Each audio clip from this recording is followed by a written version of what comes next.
हा नमस्कार, मी डॉक्टर यशपाल भिंगे.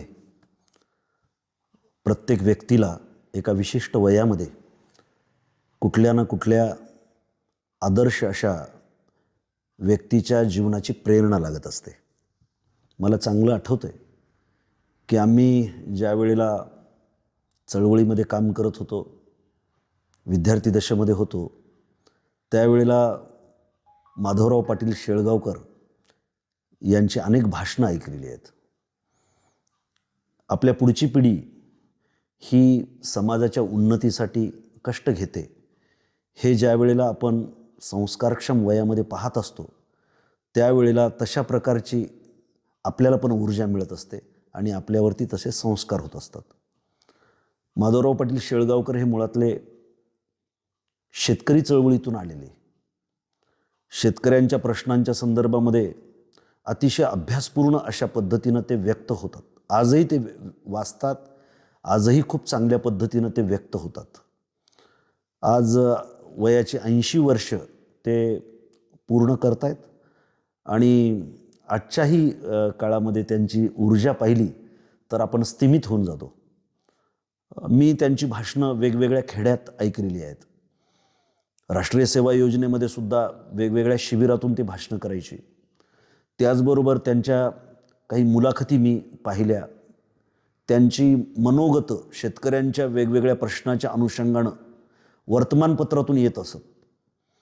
त्यावेळेला हे जाणवत राहायचं की एक निस्पृह असा गावखेड्यातला माणूस गावाच्या प्रपंचामध्ये, शेतीच्या प्रपंचामध्ये असलेला, सातत्यानं खेड्यातल्या माणसाशी संवाद करणारा, एक रांगडी भाषा, दिसायलाही तसाच रांगडा माणूस, आणि तत्त्वज्ञान बहुजन समाजाच्या उन्नतीचं मांडतोय.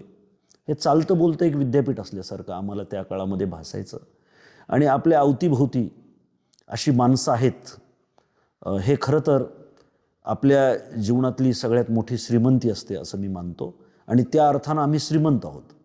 आम्हाला माधवराव पाटील शेळगावकरांनी संस्कारित केलं, आम्हाला त्यांनी प्रचंड ऊर्जा दिली आणि म्हणूनच आम्ही आज समाजामध्ये जाऊन जी काही धडपड करू शकतो, राजकारणामधून काही एक करण्याचा आमचा जो प्रयत्न आहे, त्याचं मुख्य कारण ही अशी माणसं असतात. आणि म्हणून शेळगावकर साहेब, वय वाढेल त्यांचं, परंतु त्यांनी अंगीकारलेलं बहुजन समाजाच्या, शेतकऱ्यांच्या आणि खेडेगावामध्ये राहणाऱ्या 18 पगड जातीतल्या लोकांच्या उन्नतीचं जे काही एक तत्त्वज्ञान आहे, ते मात्र हे अजरामर असणार आहे.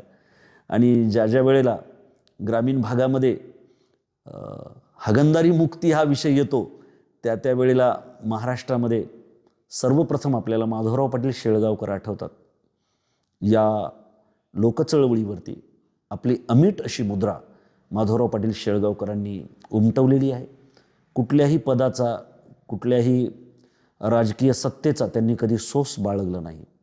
आपण या समाजाचं काही एक देणं लागतो, या निरामय वृत्तीनं त्यांनी सातत्यानं काम केलं. ती वृत्ती नव्या पिढीमध्ये झिरपत जाणं, हेच खऱ्या अर्थानं आपण माधवराव पाटील शेळगावकर यांचे पाईक आहोत, त्या परंपरेचे वारसदार आहोत, हे दाखवून देण्यासारखं असेल असं मला वाटतं. दुसरी एक महत्त्वाची बाब त्यांच्या व्यक्तिमत्वाच्या संदर्भामध्ये बोलायची झाली तर, आज तुम्ही बघताय की महाराष्ट्राचा जो एक स्वभाव आहे तो म्हणजे स्पष्ट वक्तेपणाचा, आणि तो स्वभाव अलीकडच्या काळामध्ये कुठेतरी हरवून गेला आहे असं वाटतंय. अशा वेळेला माधवराव पाटील यांची आपल्याला आठवण येते, त्यांची भाषणं आपल्याला आठवतात. अतिशय स्पष्ट वक्तेपणा हे त्यांच्या स्वभावाचा एक अविभाज्य भाग आहे. कुणाची भीडभाड न बाळगता सत्या असत्याशी मन केले ग्वाही, मानियले नाही बहुमता, हे तुकाराम महाराजांना आपल्याला जसं शिकवलेलं आहे, त्याच पद्धतीनं त्यांच्या भाषणामधून हा स्पष्ट वक्तेपणा आपल्याला जाणवतो. दुसरा महत्त्वाचा मला एक त्यांच्या स्वभावाचा भाग जाणवला, तो म्हणजे त्यांची स्मृती खूप चांगली आहे. असं म्हणतात की विद्वान माणसाची स्मृती चांगली असते. या अर्थानं माधवराव पाटील शेळगावकर हे खरोखरच विद्वान असं एक व्यक्तिमत्व आहे की अतिशय मितभाषी आहेत. पण ज्या वेळेला ते भाषणासाठी उभे टाकतात, त्यावेळेला ते खूप जुने जुने संदर्भ सांगतात. अगदी त्यांच्याशी ज्या वेळेला मी गप्पा मारतो, त्याही वेळेला ते खूप दूरपर्यंत जाऊन तिथल्या छोट्या छोट्या तपशिलांसह आपल्यापुढे व्यक्त होतात. म्हणजे हे जे स्मृतीचं त्यांना निसर्गानं देणं दिलेलं आहे ना, त्याचा खूप चांगला उपयोग त्यांच्या संभाषणामधून आपल्याला पाहायला मिळतो. तिसरं एक मला महत्त्वाचं जाणवतं की सुखदुःखाच्या पलीकडे गेलेली काही माणसं असतात बघा, की सुखामध्ये सुद्धा त्यांच्या मुद्रेवर तोच भाव असतो जो दुःखामध्ये असतो. म्हणजे सुखदुःख याच्या पलीकडे जाऊन मानवी जीवनाला कवटाळणारे असं एक आजच्या कालखंडामधलं दुर्मिळ असं व्यक्तिमत्व म्हणून देखील मला ते खूप भावतात आणि त्यांना खूप दीर्घ आयुष्य लाभो.